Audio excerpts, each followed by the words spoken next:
sizleri anmalık takdimi için Doktor Mete Ateş'i kürsüye davet ediyorum.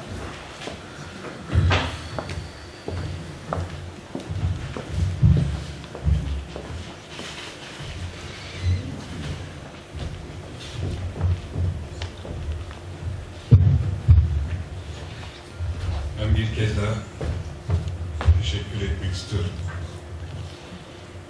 Bize hatırlattığı için. Sizlerden ricam, yarın bir yürüyüşümüz var. Saat 1'de Sıtbaşı Mahfil'imizden başlayacağız. Hatırlatmaya ve unutturmamaya devam etmek için hepinizi oraya davet ediyorum. Yakınlarınızı, eşinizi, dostunuzu, ailenizi alarak orada ne kadar kalabalık olursak sesimiz dünyaya daha kuvvetli gidecektir. Bursa, şunu da ifade etmek isterim ki Bursa Türk Ocağı tarihten aldığı misyonuyla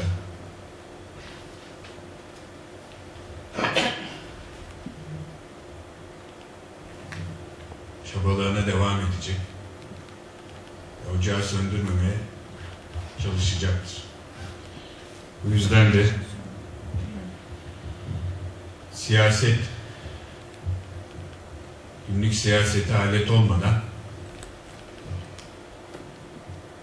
Türklüğün her anının, her meselesinin olduğu noktada Bursa Türk Ocağı da olacaktır. Hepimiz olacağız, buna inanıyorum. Buna katkılarınıza, çabalarınıza devam etmenizi istiyorum. Şimdiden teşekkür ederim bu çabalarınız için. Ben anmalığımızı vermek için bu acılı anları Eşref abiyle birlikte bizden bir adım önde yaşadığına inandığım, aramızda Kerkük Türkmenlerinden bir abimiz var. Adnan abi, ona verdirmek istiyorum. En yakın aramızda.